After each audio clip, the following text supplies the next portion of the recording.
Greetings, dear ones. I'm Kryon of Magnetic Service. My partner steps away yet again. He does not know what follows. And what follows is something that I want to share with you.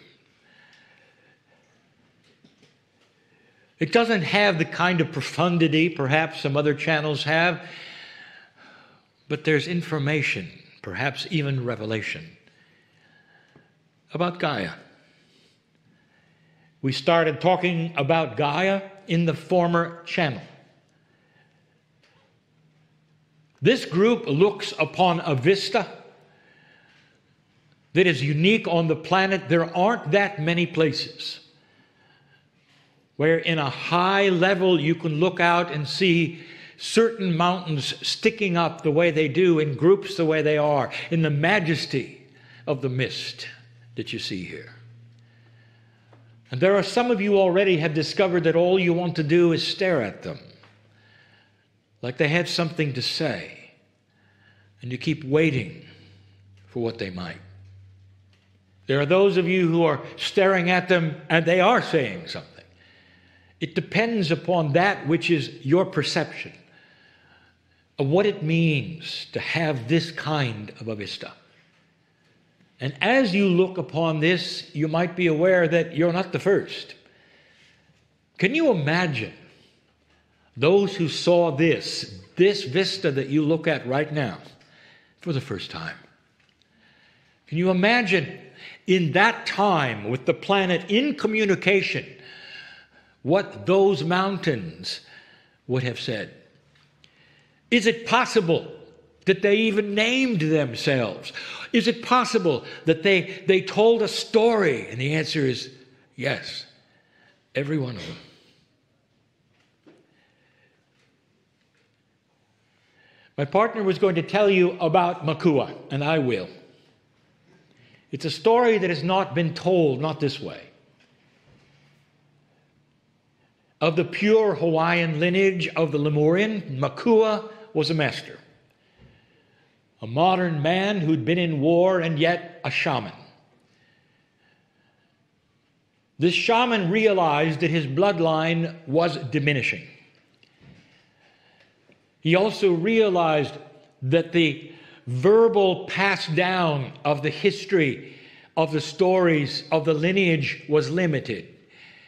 In that there would come a time when there was no one who would listen. There was no young warrior or young indigenous or young anything that would be of the bloodline that they could pass it on to. But they could pass it on, and they could pass it on as it had been done for generations. It was going away. And that is when he found my partner. Now, although my partner will admit this, what he had found was Kryon. For this gentleman, for 3 years, sat and listened to Kryon in meetings before he would ever come up to my partner and introduce himself. For he wanted to hear what Kryon had to say about their land. And then it happened that he took my partner out to the volcano's edge on the island that he lived in, which is called the Big Island, the one that is active with the energy of Pele. And he said to my partner, "This is the lookout where the tourists go, but I want to take you to the one where you should be in." And he walked over to a specific area and he said, "This is the male area. This is where you should stand to look out." And he pointed to the edge and he said, "This is where the Lemurian canoes were buried." My partner will always remember that phrase, and it was a metaphor that said, they landed here. My partner carries this in his heart as he thinks about this master, his mentor. And then my partner, in all of his ignorance, said to Makua, "Makua, why do the men have to stand on this cliff? and the women have to stand on another. What about the equality? Why cannot they stand together in one place? His American bias was showing. And as though my partner were a child, Makua said to him, as simply as he could, because this is the male section of the land. It has nothing to do with your gender. The male section of the land. And my partner then asked him, you mean that Gaia, Earth, has gender? And what Makua said, he said, no, it has something similar. It has balance. And that then transmits to gender for you. A place for the men to stand, a place for the women to stand. As above, as below, the yin, the yang. There is balance in nature. There is light, there is dark. As there is balance for you in gender. My partner didn't fully understand. He does now. And that is why we say what we are saying to you. I want you to look upon these rocks and these mountains, the geography, and I want you to compare it for a moment to another place that is similar. In the northern hemisphere, in the deserts, there is a place called Monument Valley. And it is under the ownership of the indigenous there, called the Navajo. And when you ask about the monuments that are the rocks, much like you see here, the small mountains like you see here that jut up out of the earth spectacularly, you'll get a story about what the name of them is. And that story will be something current, and the story will have names that you know are not indigenous names at all. They're current names, they're tourist names. But then when you start to ask the Navajo, a story emerges. And it goes like this. What are the names? And the Navajo will give you names in their language of what those outcroppings are. And you will say, well, where did you get the names? And they will look at you as a tourist like, perhaps you'll understand, perhaps you won't. When they look you in the eye and they say, the mountains named themselves. And then you start understanding the names because they mean other things. There is a story about every single one. And some of the stories seem to be spectacular in their power, in their fertility, in their beauty, and others seem dark. There's one where you'll see the fingers coming up out of the ground. And you'll find out that this is a place you don't want to go. This is a place that is dark. And then there's another place that you'll find is where you would like to go. A place that represents light. And you say to the Navajo, they named themselves, they have their own stories. They will say they were given to us all by each mountain. Every story. And then they will tell you the metaphors, the stories of their gods, the stories of their elders and their ancestors imbued in the various places. And you start to realize that it wasn't the Navajo ancestors or that which is Gaia, but a meld between them. And then you start to understand that there is some kind of balance. There'll be a male, there'll be a female, there'll be a light, there'll be a dark. And as you start to study those that are left, and you start to add them up, and you start to do the mathematics, you will find out there's actually a pair. A pair. There'll be a positive and a negative, and a positive and a negative, and then you'll start to understand and realize, as above, so below, you'll start to realize, large to small, it almost reflects the atom itself. With the polarities, the yin, the yang, the plus, the minus, the light and the dark. My partner asked a Navajo,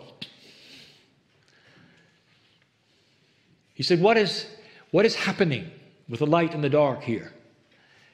You have in the valley the names, the stories, the monuments. Some are light, some are dark. What is happening here? And my partner expected that the Navajo would tell a story about darkness coming over. And the Navajo said, it's about balance. The balance of nature is how we live our lives. He says the nature whispers to us about the way to live. Darkness will always be on the planet, and light will also be there. And if we live in the balance for ourselves and for the land, then we will survive. And then our lineage will go forward. Our Akash will go forward. Our children will understand at some level balance. And now we come here. You're looking at balance. For if you were to analyze and count, if you were to hear the stories, you'd find out the same things. This valley is in balance. Can you feel it? And it speaks to you and says, you're next because you have not been in balance. Humanity has been out of balance for eons. Humanity is filled with itself so much that it perpetuates its own stories, its own gods, its own beliefs, and has left the master teacher out of the equation.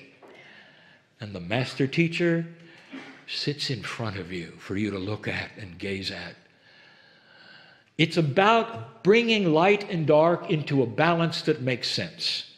On this planet, you have been out of balance so long, you don't even realize that the very idea of human nature is a negative connotation.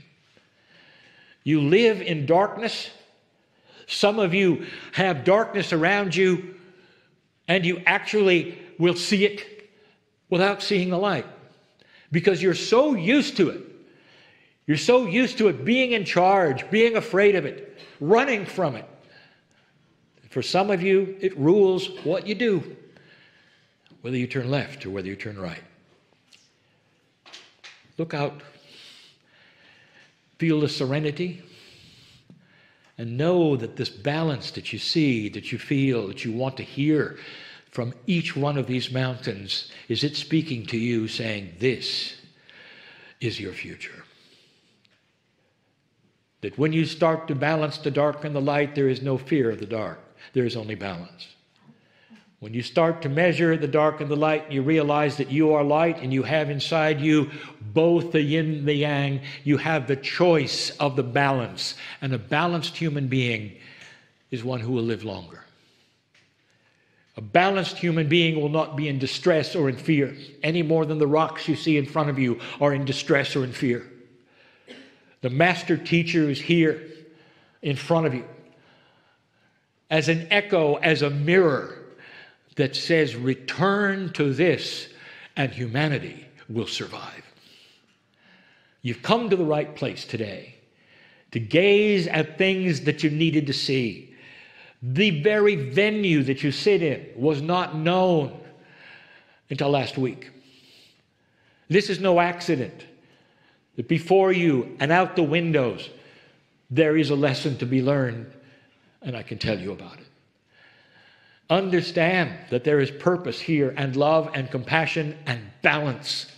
And understand that this planet is not doomed as long as you will return to the beautiful family of Gaia. Let this be the lesson for this entire day. And so it is.